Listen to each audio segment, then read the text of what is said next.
డబ్బు, అనారోగ్యం, ఉద్యోగం, వ్యాపారం, అప్పులతో బాధపడుతున్నారా? అయితే మీకోసమే మనీ మెడిటేషన్ ప్రోగ్రామ్.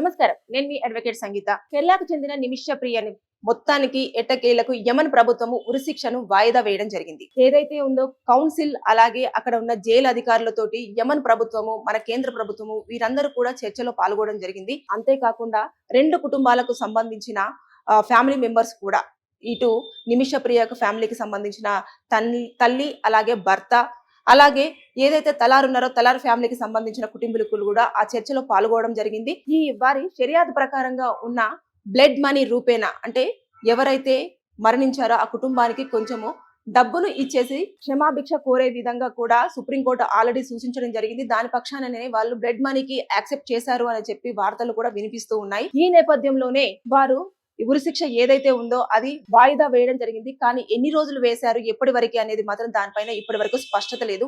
మొత్తానికైతే రేపు నిమిష ప్రియ ఉరిశిక్ష ఉండవలసింది. కానీ చాలా గట్టి ప్రయత్నాలు చేసుకున్నారు, గట్టి ప్రయత్నాలు జరిగినాయి. కేంద్ర ప్రభుత్వము అక్కడి ప్రభుత్వంతో మాట్లాడడానికి ఎన్ని వేలలో ప్రయత్నం చేయాలో అన్ని వేలలో కూడా ప్రయత్నం చేయడం జరిగింది. అంతేకాకుండా కేరళ ప్రభుత్వం నుంచి కూడా సీఎం గారు ఇన్వాల్వ్ అవడం జరిగింది. కేంద్ర ప్రభుత్వానికి అనేక లేఖలు, అదే విధంగా అతను పర్సనల్ గా వచ్చి కలవడం కానివ్వండి, ఇవన్నీ చేసిన నేపథ్యంలో మొత్తానికి తలార్ ఫ్యామిలీ వాళ్ళు దాదాపుగా 11 కోట్ల రూపాయల బ్లడ్ మనీతో ఈ ఉరిశిక్షను కాస్త వాయిదా వేయడం జరిగింది.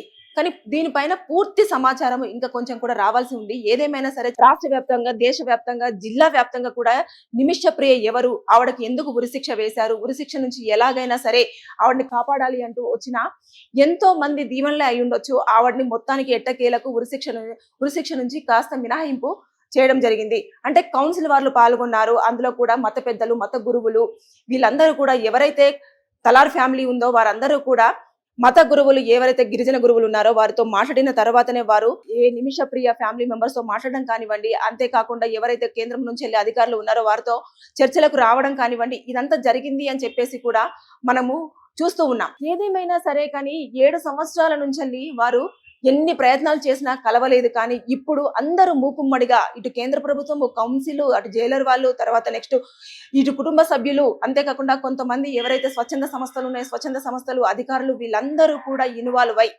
ఎలాగైనా సరే రేపు ఉరి తీయబోయే నిమిష ప్రియను ఎలాగైనా కాపాడాలి అన్న వారి స్ట్రాంగ్ ఒక హోప్ అనేది ఆవిడ్ని ఉరిశిక్షకు వాయిదా వేయడం జరిగింది.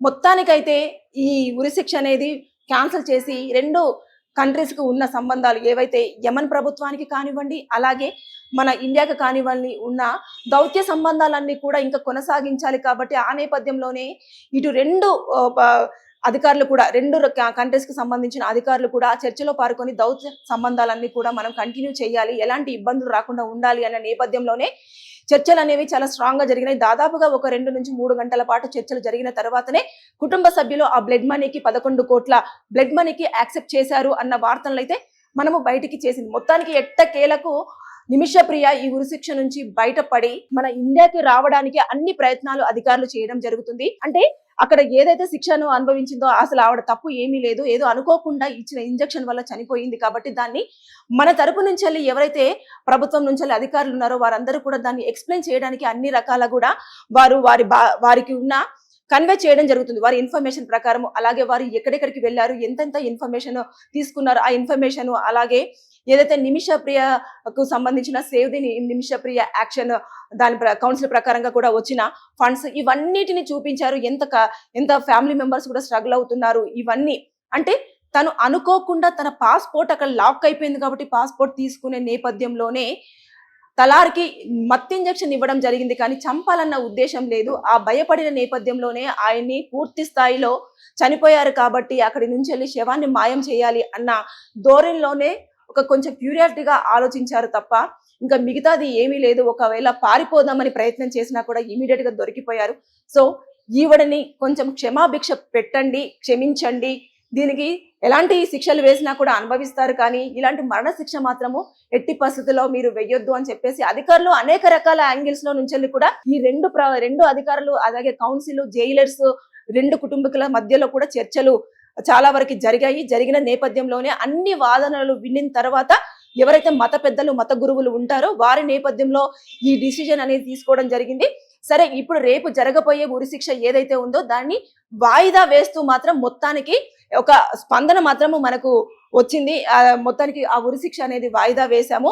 అది ఎప్పుడు ఉంటుంది, ఎలా ఉంటుంది అనేది కూడా ఇప్పటి వరకు ఎలాంటి లేదు. అంటే ఎన్ని రోజులు వాయిదా వేశారు, అసలు నిజంగానే మొత్తానికి ఉరిశిక్షను మొత్తం రద్దు చేశారా, లేదు అనుకుంటే ఉరిశిక్ష నుంచి మినహాయించి మన ఇండియాకి పూర్తి స్థాయిలో నిమిష ప్రియను తీసుకురావడానికి అన్ని ప్రయత్నాలు చేస్తున్నారా అనే దానిపైన ఇంకా చర్చలు కొనసాగుతూనే ఉన్నాయి. ఇంకా ఈ చర్చలు వీటితో ఇప్పటితో కంప్లీట్ అవ్వలేదు, ఇంకా కూడా కొనసాగే అవకాశాలు ఉన్నాయి.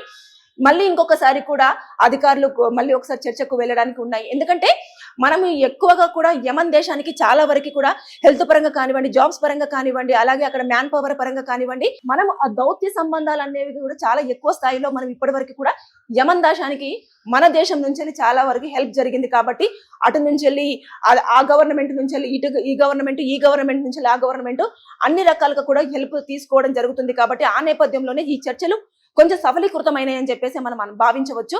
ఎందుకంటే ఏదైతే ఇంతమంది ఇన్వాల్వ్ అయ్యి ఇంతమంది అంటే చాలా మంది కూడా అన్ని యాంగిల్స్లలో కూడా డిస్కషన్ జరిగారు. అంటే ఒక వాదన వచ్చిన తర్వాత దానికి ఎక్స్ప్లెనేషన్ గా ఇంకొక వారి సమాధానం చెప్పడం కానివ్వండి, ఏదైనా ప్రశ్న ఉంటే దానికి తగ్గట్టుగా ఆన్సర్ ఇలా జరిగింది అని చెప్పేసి చాలా క్లియర్ ఎక్స్ప్లెనేషన్ అక్కడ జరిగింది. కాబట్టి రేపు నిమిష ప్రియకు ఉండబోవాల్సిన ఉరిశిక్ష అనేది కాస్త వాయిదా వేయడం జరిగింది. ఈ నేపథ్యంలోనే చాలా మంది కూడా హర్షం వ్యక్తం చేస్తున్నారు. అంటే చాలా మంది కూడా ఎంతో ప్రార్థన చేశారు. అంటే నిమిష ప్రియ ఎలాంటి అంటే ఆమెకి ఎలాంటిది తెలియకుండా అనుకోకుండా జరిగిన సిచ్యువేషన్ కాబట్టి ఆవిడే అక్కడ అన్యాయం అయింది. అయినా కూడా దాన్ని పట్టించుకోకుండా ఇప్పుడు ఈయనెంత నష్టపోయాడో ఆవిడ కూడా అంతకంటే ఎక్కువగా నష్టపోయింది. ఇక్కడ ప్రాణం పోయింది కాబట్టి అతనికి శిక్షలు లేవేమో, కానీ ఇక్కడ ప్రాణం ఉండి కూడా తను ఏదో శవంలాగా బ్రతుకుతుంది, దయచేసి దీన్ని కన్సిడర్ చెయ్యండి అని చెప్పేసి అధికారులతో కూడా చర్చలు చేశారు. కాబట్టి ఎప్పుడైతే పెద్ద స్థాయిలో కూడా పోలీసు వారి అటు జైలరు వాళ్ళు కూడా ఆవిడ ప్రవర్తన కానివ్వండి, అదే విధంగా తను ఏదైతే మిగతా ఖైదీలతో ఉండే విధానం కానివ్వండి, వారికి చేస్తున్న సేవలు కానివ్వండి, దాన్ని కూడా వారు కన్సిడర్ చేయడం జరిగింది. అంటే ఆవిడ ఇన్ని సంవత్సరాల నుంచి 7 సంవత్సరాల నుంచి కూడా జైల్లో ఉంటుంది కదా, జైల్లో ఉంటున్నప్పుడు ఆవిడ ప్రవర్తనను కూడా కన్సిడర్ చేశారు. చేసిన తర్వాత ఆవిడకు మాత్రం ఎలాంటి నేర స్వభావం లేదు. తను అందరితోని కూడా చాలా కలివిడిగా, చాలా మంచిగా, చాలా ఇన్నోసెంట్ గానే ఉండడం జరిగింది అని చెప్పేసి ఆ చర్చ కూడా ఆ సమావేశంలో కూడా రావడం జరిగింది అని చెప్పేసి చెప్తూ వచ్చారు.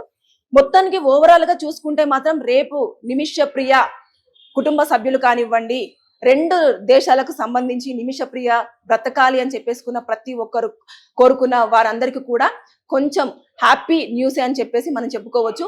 ఇంకా కూడా ఈ 2-3 సార్లు ఇంకా చర్చలు జరిగే అవకాశం ఉంది. చర్చ తదనంతరము నిమిష ప్రియకు ఎలాంటి శిక్షలు పడకుండా తను హ్యాపీగా యమన్ దేశం నుంచి ఏదైతే సనా జైల్లో ఉందో ఆ సనా జైలు నుంచి వెళ్ళి ఇండియాకు వచ్చి వారి ఫ్యామిలీతో చాలా హ్యాపీగా ఉండాలని చెప్పేసి మనము చాలా ఈ వీడియో త్రూ కోరుకుందాం. Thank you.